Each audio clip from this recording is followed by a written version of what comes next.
กล้าคิดก็ต้องกล้าทำอย่ากลัวถ้าทำความดีเป็นศึกษาปัญหาให้ทันท่วงทีเมืองไทยจะพัฒนากว่านี้รายการดีๆคดีโลกคดีธรรมขอรำพัน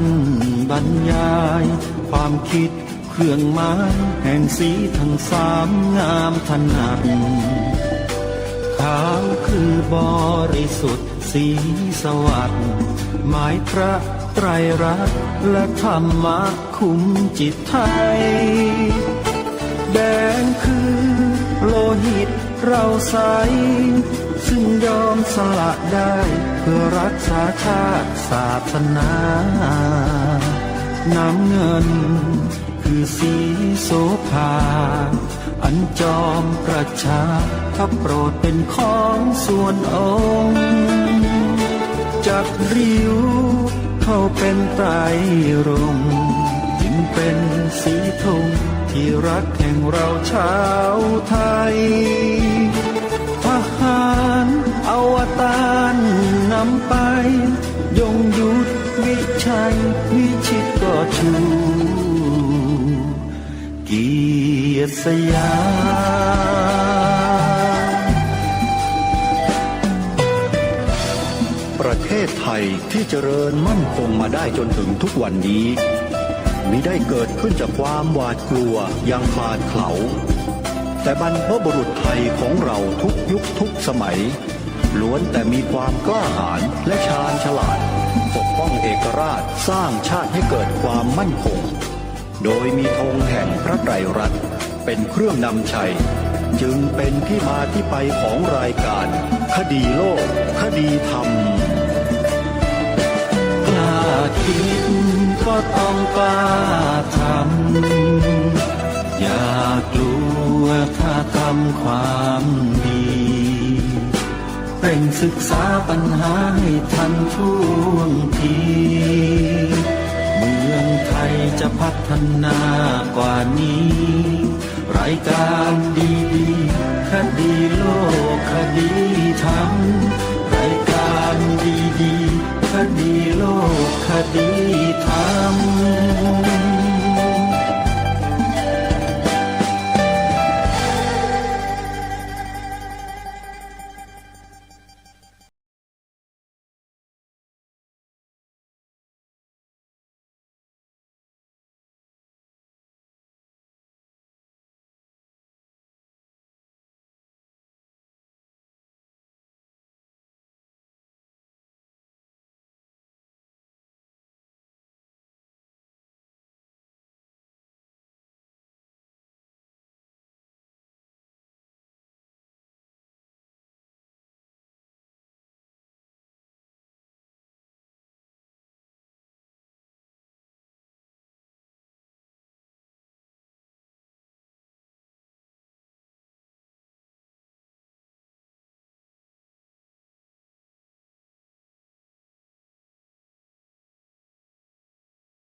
วันนี้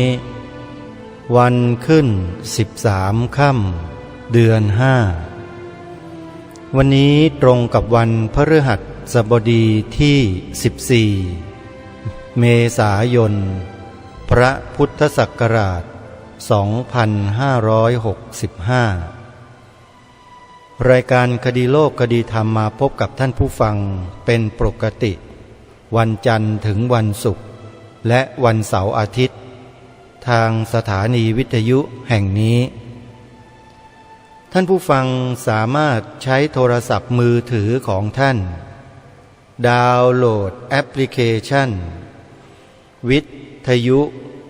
พุทธศาสนาทั่วไทยเพื่อติดตามรับฟังรายการนี้ได้ทุกวันและท่านก็สามารถเปิดรับฟังได้ทุกที่ของประเทศ ไม่ว่าท่านจะไปอยู่หน้าที่แห่งหนตำบลใดในภาคเหนือภาคอีสานกลางออกตกภาคใต้ก็สามารถเปิดรับฟังรายการต่างๆของสถานีวิทยุต่างๆทั่วไทยได้เลยนี่คือความสะดวกความง่ายในการศึกษาเรียนรู้ธรรมะด้วยการฟังแอปพลิเคชันนี้นำมามอบให้ท่านถึงตัวท่านแล้วขอให้บอกต่อๆกันไปนะโยมนะช่วยกันดาวน์โหลดแอปพลิเคชันนี้ไว้ในโทรศัพท์มือถือให้ทั่วถึงกันมีข่าวสารข้อมูลอะไรที่สำคัญเราก็จะได้รับรู้ข้อมูลข่าวสารนั้นก่อนใครข่าวสารในที่นี้ก็หมายถึงข่าวสารในแวดวงพระพุทธศาสนาที่เป็นไปในทางที่ดีมีประโยชน์ไม่มีโทษต่อการฟังแล้วไม่ทำลายศรัทธามีแต่จะเพิ่มพูนศรัทธาให้มากยิ่งขึ้นต้องฟังแอปพลิเคชันวิทยุพุทธศาสนาทั่วไทยโทรศัพท์มือถือระบบ Android สามารถดาวน์โหลดแอปพลิเคชันนี้ได้ Android เท่านั้นนะโยมนะรายการคดีโลกคดีธรรมวันนี้จะขอนำสาธุชนมาร่วมกิจกรรมกับทางสถานีโทรทัศน์ดีทีวีที่อาตมาภาพเป็นผู้บริหารงานเป็นรองผู้อำนวยการและเป็นพิธีกรหลักในรายการตระเวนคนตระเวนธรรมออกอากาศทุกวันจันทร์ถึงวันพฤหัสบดีเวลา 18:30 นาทีถึง 20 นาฬิกาท่านสามารถติดตามรับชมถ่ายทอดสดรายการนี้ได้ทางมือถือโดยเปิดทาง YouTube พิมพ์คำว่าDDTV ก็สามารถดูได้ในเวลา 18:30 นาทีเป็นรายการสดอย่าลืมติดตามรับชมกันนะโยมนะวันนี้สถานีโทรทัศน์DDTVมีกิจกรรมที่ธรรมสัญจรไปที่วัดสามชุกอำเภอสามชุกจังหวัดสุพรรณบุรีเพื่อจัดกิจกรรม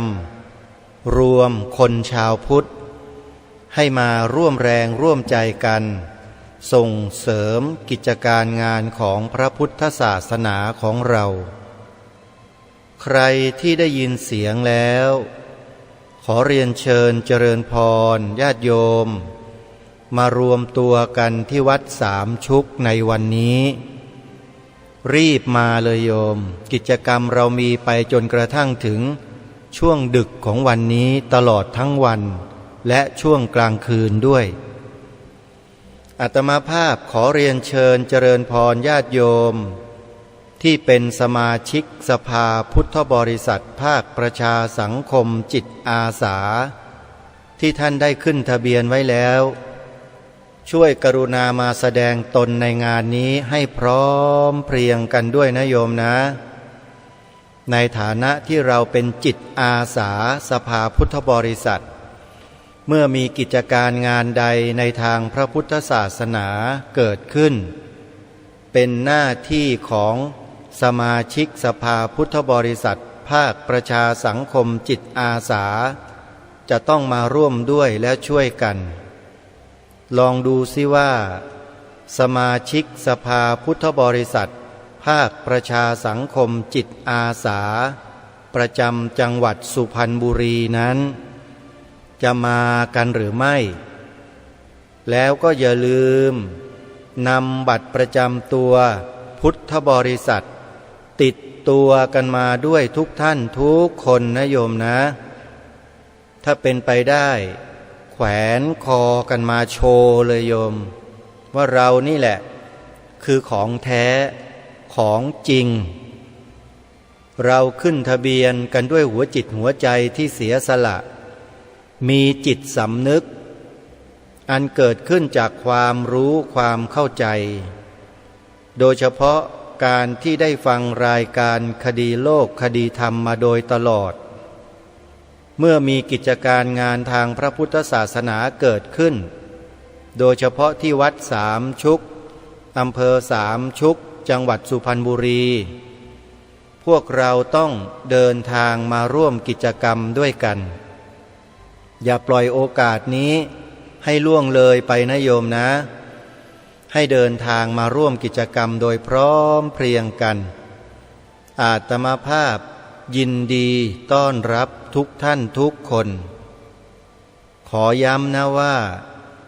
เป็นภาระหน้าที่ของเราชาวพุทธที่จะต้องร่วมด้วยช่วยกันมาตัวเปล่าก็มาได้นะโยมไม่เป็นไรมาช่วยกันออกแรงขวนขวายทำกิจการงานต่างๆมาเป็นจิตอาสาด้วยกันงานอะไรก็แล้วแต่ที่เป็นการต้อนรับเป็นการบริการของผู้ที่มาจากต่างถิ่นถือว่าได้บุญด้วยกันทั้งนั้นเลยให้มาช่วยกันดูสิว่าสมาชิกสภาพุทธบริษัทภาคประชาสังคมจิตอาสาประจำจังหวัดสุพรรณบุรีที่ได้ขึ้นทะเบียนไว้ที่วัดสามชุกเนี่ยจะมาร่วมแรงร่วมใจกันไหมถ้ามาก็แปลว่าพวกเรานั้นยังมีความมั่นคงในใจอยู่เราเป็นของแท้แต่ถ้าหากใครที่ได้ขึ้นทะเบียนเขียนใบสมัครปฏิญาณตนเป็นพุทธมามกะตลอดชีวิต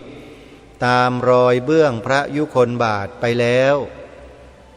ทำนิ่งเฉยทำเป็นไม่รู้ไม่ชี้ไม่เอาการเอางานอาตมาภาพก็คิดว่าความมั่นคงในใจนั้นไม่มีแล้วไม่รู้ว่าเป็นเพราะเหตุเป็นเพราะปัจจัยอะไรไม่ทราบ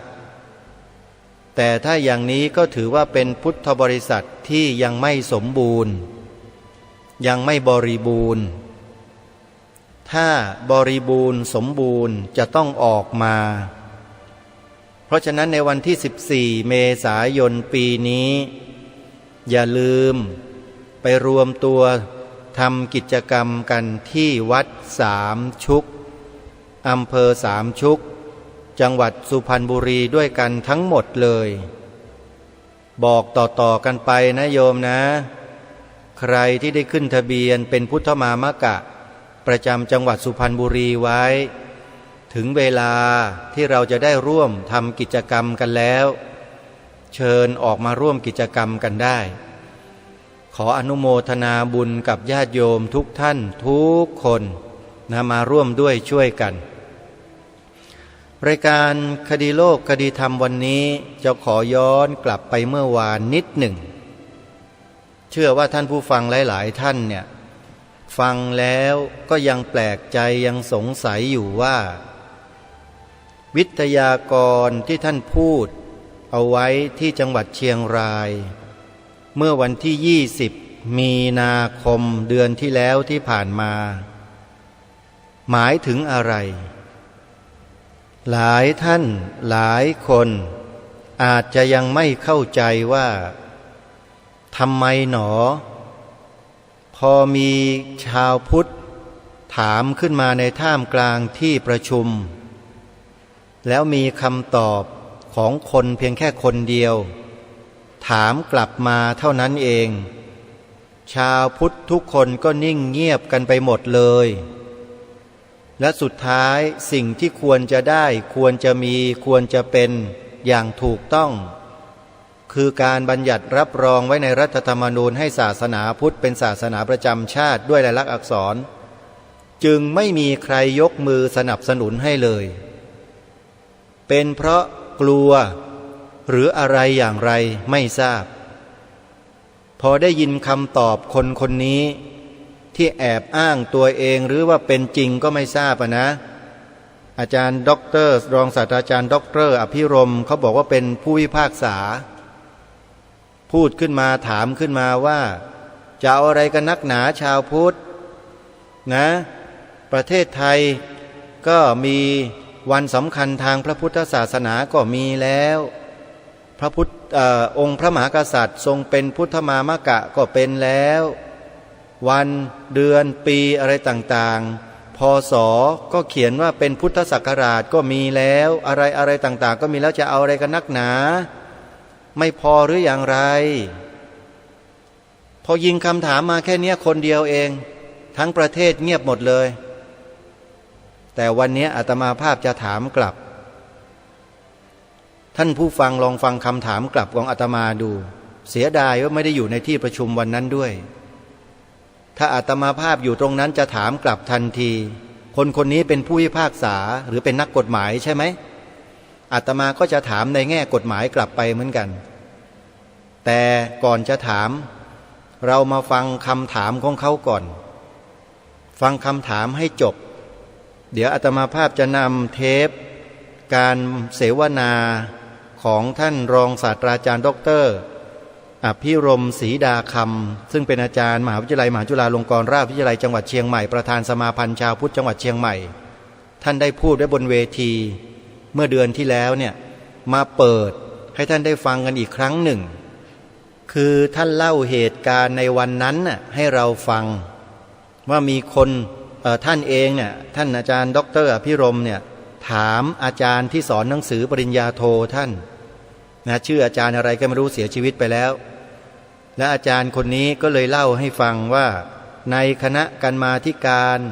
เขาถามเขาพูดกันแบบนี้อาจารย์ด็อกเตอร์อภิรมย์ก็นำมาเล่าให้ฟังพอเล่าฟังเสร็จแล้วท่านก็บอกว่าที่ประชุมเงียบกันหมดเลยเงียบเป็นเป่าสากหมดเลยพวกนี้ก็เลยชนะมีแค่คนคนเดียวนั่นน่ะชนะชาวพุทธเป็นร้อยท่านลองคิดดูสิฮะเนี่ยสติปัญญาความเฉลียวฉลาดมันหายไปไหนหมดถ้าเป็นอาตมาภาพเดี๋ยวจะตั้งคำถามในที่ประชุมสวนกลับคนคนนั้นให้ดูเดี๋ยวอาตมาจะถามแล้วท่านผู้ฟังที่ฟังรายการลองพิจารณาตามไปด้วยนะว่าคำถามที่อาตมาภาพถามกลับคนคนนั้นน่ะเขาจะตอบว่าอย่างไรลองตอบกันดูก็ได้นะเดี๋ยวเราไปฟังเสียงท่านรองศาสตราจารย์ด็อกเตอร์อภิรมย์ศรีดาคำพูดเรื่องนี้บนเวทีเสวนาที่จังหวัดเชียงรายกันสักครู่แล้วเดี๋ยวเรามาติดตามรับฟังในเนื้อหาสาระที่จะมาตั้งเป็นประเด็นเพื่อให้พวกเราได้ช่วยกันขบคิดพิจารณากันต่อไปติดตามรับฟังเสียงธรรมบรรยายในวันนั้นพร้อมๆกันอยากจะบอกพี่น้องชาวพุทธว่าการละครั้งหนึ่งนานมาแล้วก็ผมได้ถามสว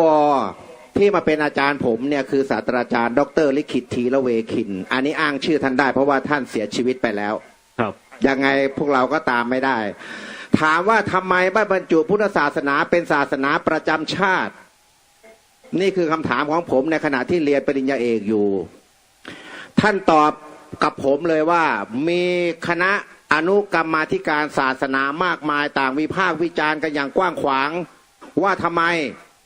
ศาสนาอื่นก็มองหน้าทุกคนก็มองหน้ากันแต่ชาวพุทธอยู่ในนั้นเยอะนะไม่กล้าพูดนะก็มีผู้พิพากษาท่านหนึ่ง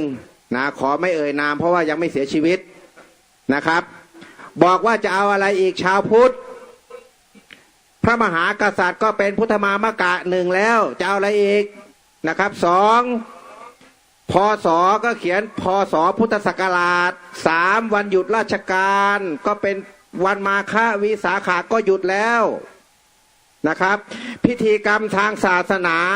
ในสำนักพระราชวังก็ดีที่อื่นก็ดีที่ราชการก็ดีเนี่ยเป็นพิธีของชาวพุทธชาวพุทธจะเอาอะไรอีกทุกคนต่างก็มองหน้ากันครับว่าจะเอาไงต่อ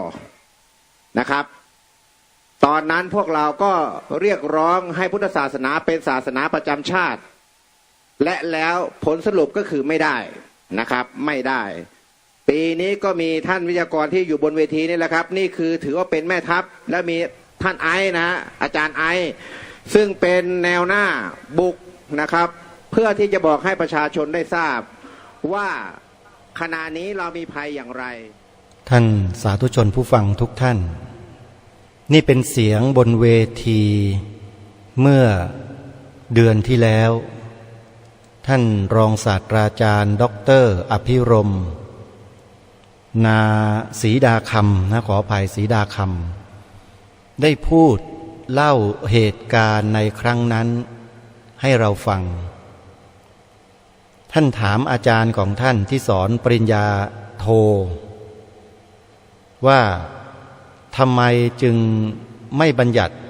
ให้ศาสนาพุทธเป็นศาสนาประจำชาติไว้ในรัฐธรรมนูญอาจารย์ท่านนี้ก็เลยเล่าถึงเหตุการณ์ที่คณะอนุกรรมาธิการศาสนาในที่ประชุมครั้งนั้นที่อยู่ในสภาเขาประชุมกันแล้วมีผู้พิพากษาคนหนึ่งเขาพูดขึ้นมาในท่ามกลางที่ประชุมกันว่าจะเอาอะไรกันนักหนาชาวพุทธพระมหากษัตริย์ก็ทรงเป็นพุทธมามกะแล้วปีศักราชในเมืองไทยก็ใช้คำว่าพศคือพุทธศักราชแล้วนะวันหยุดราชการก็เป็นวันสำคัญทางพระพุทธศาสนาก็มีเยอะแยะแล้วพิธีกรรมทางศาสนาในวัดในวังในสถานที่ราชการก็เป็นพิธีกรรมทางพุทธแล้วจะเอาอะไรกันนักหนาชาวพุทธถามอย่างนี้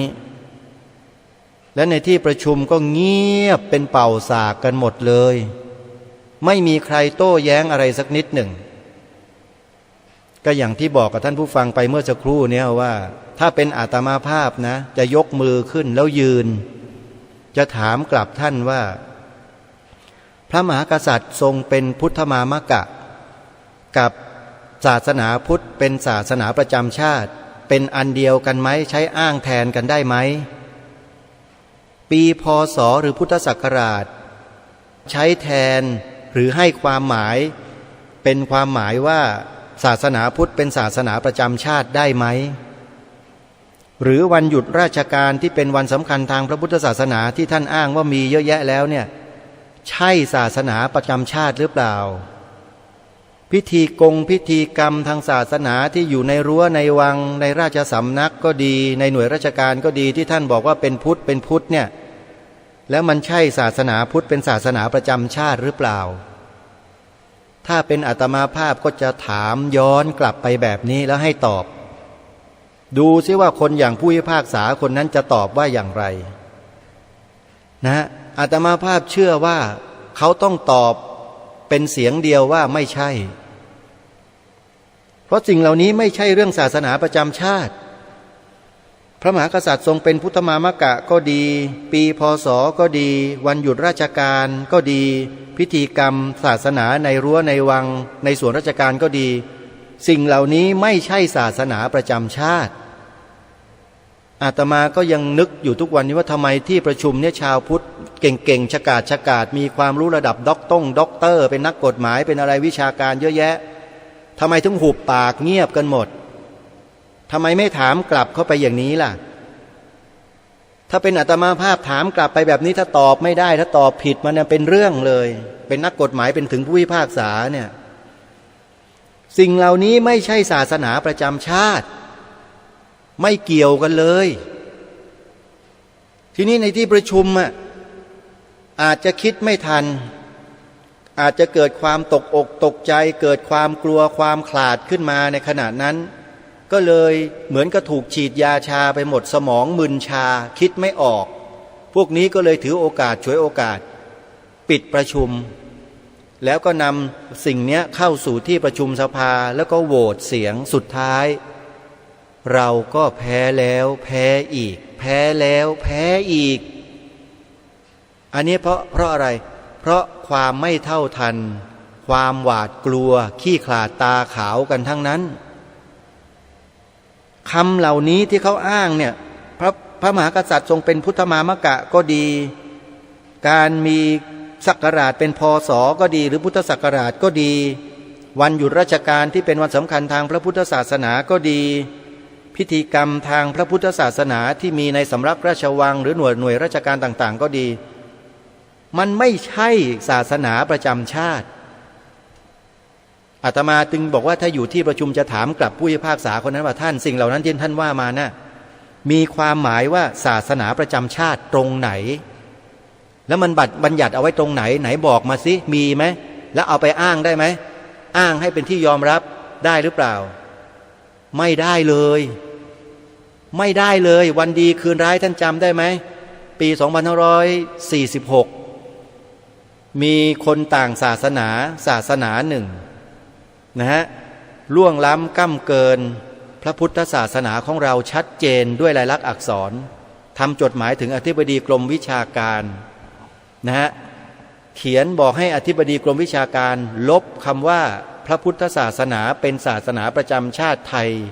ที่มีปรากฏอยู่ในผังมโนทัศน์ของแบบเรียนวิชาพระพุทธศาสนาของเราออกไปเสียคนต่างศาสนาเห็นไหมถ้าหากว่าสิ่งที่ผู้พิพากษาคนนั้นถามในที่ประชุมเรื่องพระมหากษัตริย์ทรงเป็นพุทธมามกะก็ดีพศก็ดีวันหยุดราชการก็ดีพิธีกรรมทางพุทธศาสนาที่มีอยู่ในราชวังก็ดีเนี่ยถ้าสิ่งนี้คือศาสนาประจำชาติแล้วคนต่างศาสนาคนนั้นเขาจะโต้แย้งสิ่งนี้ได้อย่างไรแปลว่าสิ่งเหล่านั้นไม่ใช่ศาสนาประจำชาติคนละอันคนละเรื่องกันเลยนี่เขาเรียกว่าการสร้างวาทกรรมขึ้นมาในที่ประชุมเพื่อให้ชาวพุทธที่เป็นผู้แทนที่นั่งอยู่ในสภานั้นเกิดสมองด้านชาขึ้นชั่วขณะแล้วคิดอะไรไม่ออกตอบไม่ได้หาทางออกไม่เป็นก็เลยแพ้แล้วแพ้อีกแพ้ตลอดกาลหวังว่าครั้งต่อไปถ้ามีการยกร่างรัฐธรรมนูญไม่ว่าเกิดกรณีอะไรขึ้นมาก็ตามนะร่างขึ้นใหม่สิ่งนี้จะต้องระบุและบัญญัติเอาไว้ในรัฐธรรมนูญให้ได้ใครต่อต้านใครคัดค้านใครอะไรก็แล้วแต่อาตมาภาพจะถือว่าคนคนนั้นทำลายความมั่นคงของประเทศเป็นตัวทำลายทั้งนั้นเลยพวกเนี้ยอาตมาถือว่าเป็นตัวทำลายความมั่นคงของประเทศนี้แล้วคนที่ต่อต้านคัดค้านประเด็นนี้นะหรือจะใช้เหตุผลบ้าๆบอๆอย่างอื่นอย่างไรก็แล้วแต่มาแอบอ้างเพื่อไม่ให้บัญญัติเนี่ยพวกนี้ทำลายความมั่นคงของประเทศเราแล้วคนพวกนี้ใช้ไม่ได้ทางการจะต้องจับตาดูให้เป็นพิเศษศาสนาพุทธกับสถาบันพระมหากษัตริย์เป็นสิ่งที่อยู่เคียงคู่กันมาโดยตลอดเป็นพันปีอยู่บนผืนแผ่นดินผืนนี้แล้วอยู่ๆคุณจะมาแอบอ้างด้วยเหตุผลต่างๆนานาตามความรู้สึกของพวกคุณแล้วมาปฏิเสธสิ่งนี้ไม่ให้มีการบัญญัติไว้ให้ถูกต้องเนี่ยมันสมเหตุสมผลแล้วหรือแล้วพวกเราคนไทยเนี่ยไปบ้าตามไอ้คนพวกนี้กันได้ยังไงไปยอมได้ยังไงพระสงฆ์ก็เหมือนกันไปยอมได้ยังไงเราโดนกระทำเห็นอยู่เห็นไหมคนต่างศาสนาทำหนังสือมาให้ถอดคำนี้ออกจากวิชาพระพุทธศาสนาที่เราใช้เรียนกันอยู่ในโรงเรียนเนี่ยมันกล้าทำถึงขนาดนี้นะแล้วพวกเรายังเฉยๆกันอยู่ในเรื่องนี้อีกหรือยังจะมาเถียงกันอีกหรือว่าสิ่งที่ทางรายการนำมาพูดเนี่ยเป็นสิ่งที่ไม่เหมาะสมไม่ควรหรืออย่างนั้นหรือจะให้เขาทำลายเราจนหมดสิ้นเลยใช่หรือไม่อันนี้ถามกันตรงๆเลยพวกเราชาวพุทธทุกคนไม่ว่าจะเป็นพระไม่ว่าจะเป็นโยมทั้งนั้นแหละหรือว่าไงใครบอกว่าสิ่งเหล่านั้นที่ผู้พิพากษาคนนั้นอ้างในคณะอนุกรรมาธิการที่อาจารย์รองศาสตราจารย์ดร.อภิรมย์เล่าให้ฟังน่ะว่าสิ่งนั้นหมายถึงศาสนาประจำชาติแล้วจึงไม่ยอมบัญญัติเอาไว้ใครคิดแบบนั้นบ้างมีไหมยังมีอยู่หรือเปล่าถ้ายังมีอยู่อาตมาภาพคิดว่าคนคนนี้จะต้องไปเรียนใหม่แล้ว ไปเรียนประวัติศาสตร์ชาติไทยใหม่ไปเรียนกอไก่ขอไข่ใหม่คือไปเริ่มต้นความเป็นคนไทยสมัยดีกว่าแปลว่าคุณเนี่ยถูกล้างสมองจนเกลี้ยงหมดแล้วความเป็นไทยไม่มีเหลืออยู่เลยจริงไม่จริงท่านผู้ฟังเรื่องนี้ไม่ใช่เรื่องเล็กๆนะฮะเป็นเรื่องคอขาดบาดตายของประเทศเรื่องศาสนาประจำชาติเนี่ยถ้าไม่บัญญัติไว้หมดแน่ๆประเทศไทยหรือความเป็นไทยไม่มีเหลือหรอกจริงดูสิฮะมาแล้วไอ้คำว่าพหุวัฒนธรรมมาครอบงำความรู้สึกนึกคิดของคนไทยแล้วเห็นไหมมาแล้วเนี่ยระบบเศรษฐกิจไทยเห็นไหมถูกดูดถูกอะไรต่างๆจนจะไม่มีเหลือกันแล้วไอ้ด้วยตราสัญลักษณ์อะไรนั่นแหละที่อปปสเขากำลังเผยแพร่อยู่นั่นน่ะถูกดูดเงินปีหนึ่งเป็น200,000-300,000 ล้านต่อปีด้วยตราสัญลักษณ์อันเดียวเนี่ยเห็นไหมเดี๋ยวก็รู้ว่าจะเจอกับอะไรนะอันนี้ขอฝากสำหรับท่านใดที่ยังไม่มีข้อมูลยังไม่รู้เนี่ยท่านฟังแล้วพิจารณาไปศึกษาข้อมูลเพิ่มเติมอย่ามานั่งเทียนต่อว่ารายการคดีโลกคดีธรรมอยู่นะอย่ามาว่านะอย่ามาตินะแล้วอย่ามาตำหนิอย่ามาด่าอย่าอะไรมันไม่มีประโยชน์หรอกมีแต่จะทำให้ประเทศนี้ล่มจมยิ่งขึ้นถ้าคุณยังมีความรู้สึกเป็นอคติต่อรายการนี้อยู่รายการนี้ไม่ได้ถูกจัดตั้งขึ้นมาเพื่อมาทำลายประเทศชาติบ้านเมืองนะแต่เกิดมาเพื่อปกป้องชาติบ้านเมืองตรงตามรัฐธรรมนูญทุกประการทำรงรักษาไว้ซึ่งสถาบันชาติสถาบันพระพุทธศาสนาและสถาบันพระมหากษัตริย์นี่คือหน้าที่ตามกฎหมายรัฐธรรมนูญเราไม่ได้ทำออกนอกลู่นอกทางสักหน่อยแล้วการเรียกร้องให้มีการบัญญัติรับรองศาสนาพุทธให้ถูกต้องโดยกฎหมายรัฐธรรมนูญว่าเป็นศาสนาประจำชาติก็เป็นสิ่งที่ต้องทำควรทำต้องทำเท่านั้นปฏิเสธไม่ได้ใครปฏิเสธใครก่อต้านใครคัดค้านนั่นคือคนทำลายความมั่นคงของประเทศนี้เมื่อมีลักษณะที่บอกว่าเป็นตัวทำลาย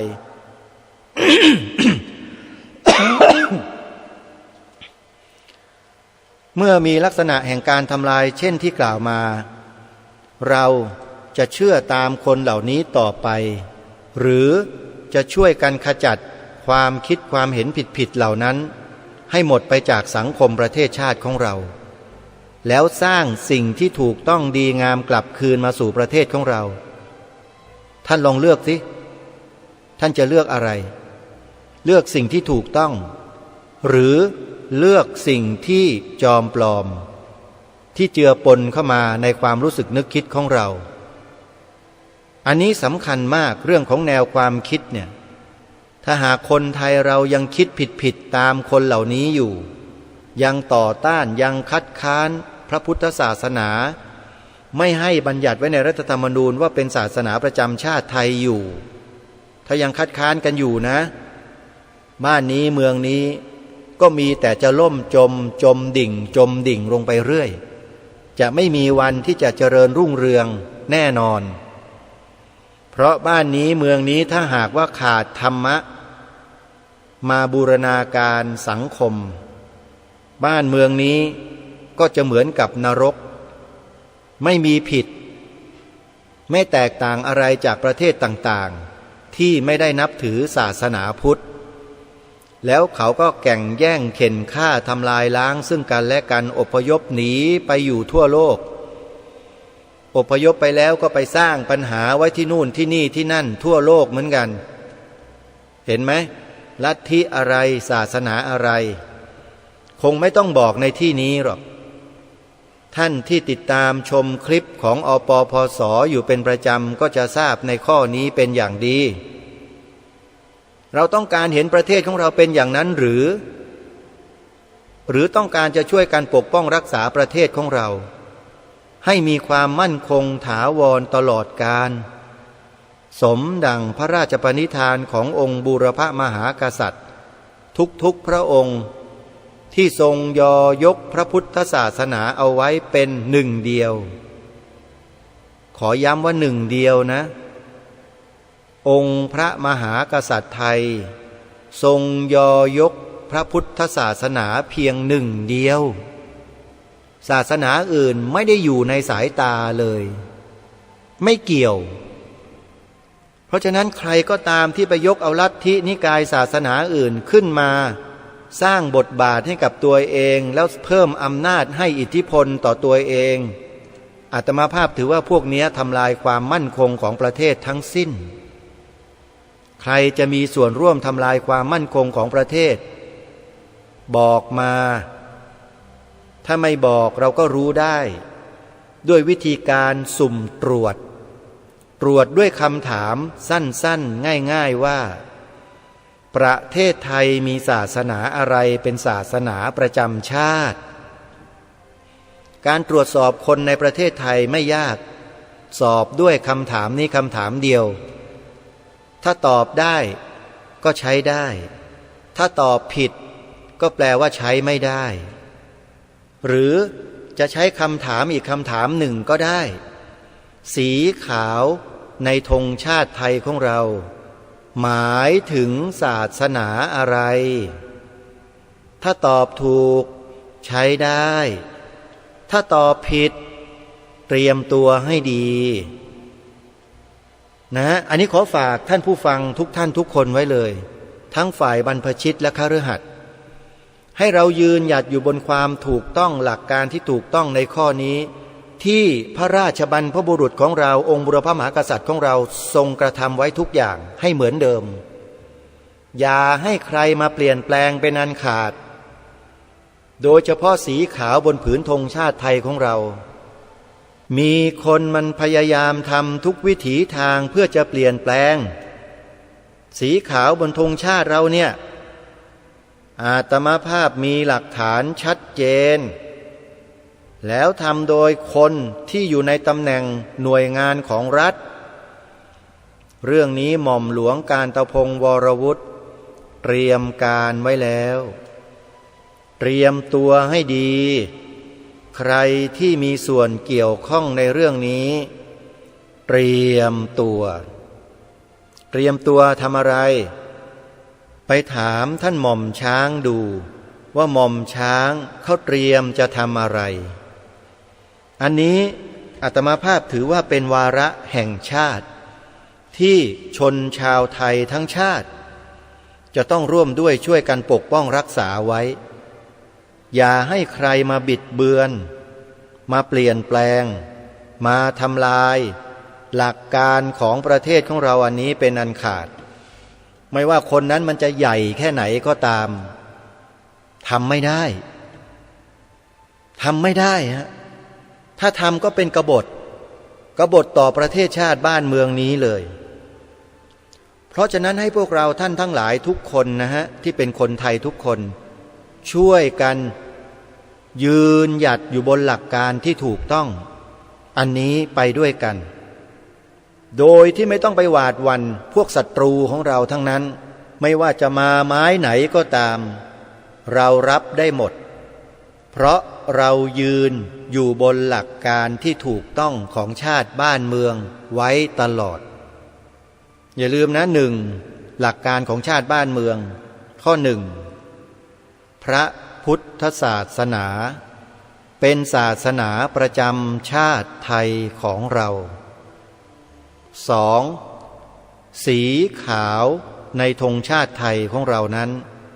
หมายถึงพระพุทธศาสนาเท่านั้น3คนไทยที่แท้จริงจะต้องขึ้นทะเบียนเขียนใบสมัครปฏิญาณตนเป็นพุทธมามกะตลอดชีวิตตามรอยเบื้องพระยุคลบาทนี่คือคนไทยที่สมบูรณ์และคนไทยแท้จะต้องกระทำ3ข้อนี้ให้ได้เพราะฉะนั้นญาติโยมสาธุชนชาวจังหวัดสุพรรณบุรีวันที่14เมษายน2565นี้ มารวมตัวกันที่วัดสามชุกมาวัดสามชุกนะโยมนะ เพื่อจะได้ทำกิจกรรมร่วมกันเพื่อสร้างเสริมความมั่นคงให้กับพระบวรพุทธศาสนาและสถาบันพระมหากษัตริย์ของเราด้วยกันในนามของสถานีโทรทัศน์ดีทีวี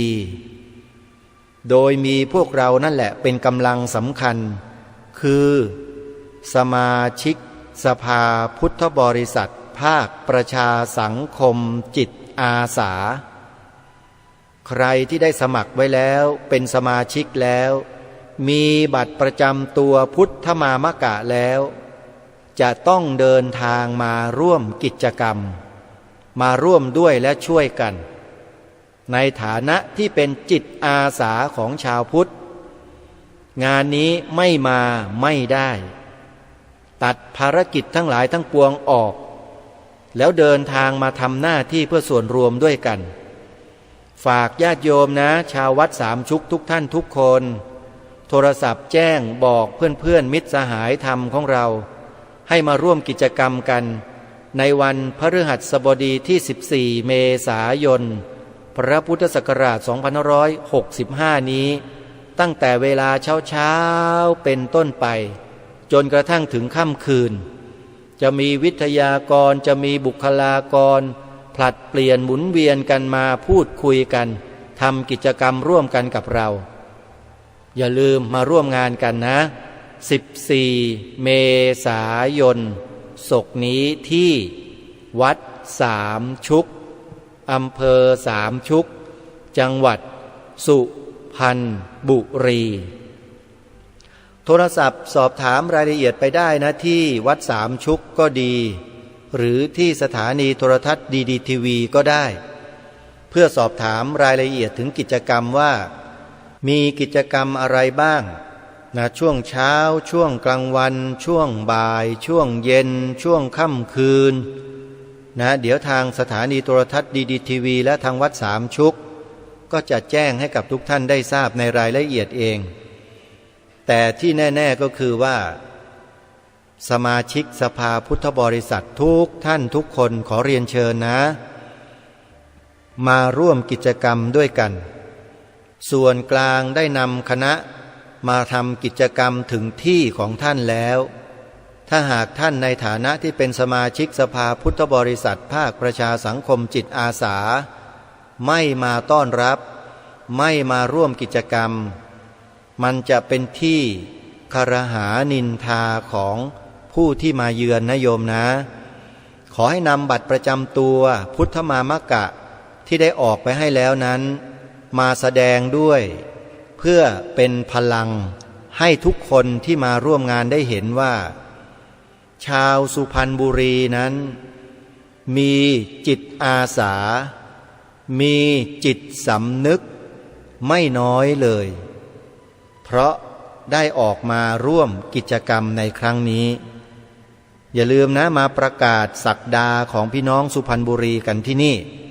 วัดสามชุกอำเภอสามชุกจังหวัดสุพรรณบุรีวันพฤหัสบดีที่14เมษายนศกนี้ไปร่วมกิจกรรมโดยพร้อมเพรียงกันเอาล่ะท่านสาธุชนมาสู่ช่วงท้ายของรายการแล้วเทปเนื้อหาของการเสวนาวันครบรอบการก่อตั้งสมาพันธ์ส่งเสริมและพิทักษ์พระพุทธศาสนาจังหวัดเชียงรายที่ทางรายการได้นำมาเปิดให้สาธุชนได้ฟังกันไปเมื่อ2 วันที่แล้วนั้นท่านสามารถไปติดตามรับฟังได้ใน Facebook นะฮะ Facebook ที่มีชื่อว่าพะเยาทีวีซึ่งเป็นช่องทีวีของจังหวัดพะเยานะโยมนะชื่อว่าพะเยาทีวีนั้นแล้วก็เลื่อนหาดูใน Facebook เขาจะมีกิจกรรมการเสวนาถ่ายทอดในวันนั้นแล้วมีปรากฏอยู่ใน Facebook ของพะเยาทีวีสามารถไปดูกันได้นะฮะใน Facebook นะเต็มเลยนะหรือ จะย้อนกลับไปฟังรายการคดีโลกคดีธรรมเมื่อวานนี้กับเมื่อวานซืนคือวันที่12-13 เมษายนก็ได้เข้าไปใน YouTube แล้วพิมพ์คำว่าคดีโลกคดีธรรม12-13 เมษายน65คดีโลกคดีธรรม12 เมษายน13 เมษายน2565เป็นการฟังย้อนหลังทาง YouTube นะพิมพ์ไปใน YouTube เลยคดีโลกคดีธรรม12 เมษายน13 เมษายน65แล้วไปฟังย้อนหลังกันได้อันนี้สะดวกที่สุดเลยใน YouTube นะหาง่ายก็ไปย้อนฟังกันดูจริงๆแล้วอยากจะเปิดเสียงของท่านรองศาสตราจารย์ดร.อภิรมย์ศรีดาคำให้จบแต่เหลือบดูเวลาแล้วคงไม่พอก็คงจะเอาไว้โอกาสต่อไปข้างหน้าเดี๋ยวเราค่อยมาติดตามรับฟังกันอีกสักรอบหนึ่งนะการเสวนาบนเวทีของพี่น้องชาวจังหวัดเชียงรายจัดงานครบรอบ1 ปีการก่อตั้งสมาพันธ์ส่งเสริมและพิทักษ์พระพุทธศาสนาจังหวัดเชียงรายโดยคณะกรรมการบริหารสมาพันธ์เขาได้จัดกิจกรรมนี้ขึ้นครบรอบ1 ปีอาตมาภาพก็เดินทางไปร่วมงานมาแล้วในวันนั้น20 มีนาคมพระพุทธศักราช2565ที่ผ่านมานี้เองนะใครสนใจจะติดตามรับฟังย้อนหลังนะไปฟังในรายการคดีโลกคดีธรรมวันที่13 เมษายน2565ได้เลยโยมนะเอาละท่านสาธุชนเวลาของรายการก็หมดลงแล้ววันนี้อาตมาภาพคงต้องอำลาท่านผู้ฟังไว้แต่เพียงเท่านี้ก่อนไว้พบกับรายการใหม่ในวันพรุ่งนี้ขอความสุขความสวัสดีในธรรมแห่งองค์สมเด็จพระบรมศาสดาสัมมาสัมพุทธเจ้าจงปรากฏเกิดมีขึ้นในจิตใจของท่านผู้ฟังทุกท่านทุกคนเถิดขอเจริญพรกล้าคิดก็ต้องกล้าทำอย่ากลัวถ้าทำความดีเป็นศึกษาปัญหาให้ทันท่วงที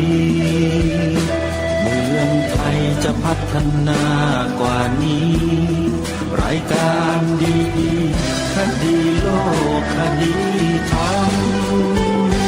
ขอรำพันบรรยายความคิดเครื่องหมายแห่งสีทั้งสามงามถนัดขาวคือบริสุทธิ์สีสวัสดิ์หมายพระไตรรัตน์และธรรมะคุ้มจิตไทยแดงคือโลหิตเราใสซึ่งยอมสละได้เพื่อรักษาชาติศาสนาน้ำเงินคือสีโสภาอันจอมประชาถ้าโปรดเป็นของส่วนองค์จักริ้วเข้าเป็นไตรรงค์ยิ่งเป็นสีธงที่รักแห่งเราชาวไทยทหารอวตารนำไปยงยุทธวิชัยวิชิตก็ชูเกียรติสยามประเทศไทยที่เจริญมั่นคงมาได้จนถึงทุกวันนี้มิได้เกิดขึ้นจากความหวาดกลัวอย่างคลาดเขลาแต่บรรพบุรุษไทยของเราทุกยุคทุกสมัยล้วนแต่มีความกล้าหาญและชาญฉลาดปกป้องเอกราชสร้างชาติให้เกิดความมั่นคงโดยมีธงแห่งพระไตรรัตน์เป็นเครื่องนำชัยจึงเป็นที่มาที่ไปของรายการคดีโลกคดีธรรมกล้าคิดก็ต้องกล้าทำอย่ากลัวถ้าทำความดี งศึกษาปัญหาให้ทันท่วงทีเมืองไทยจะพัฒนากว่านี้รายการดีๆคดีโลกคดีธรรมรายการดีๆคดีโลกคดีธรรม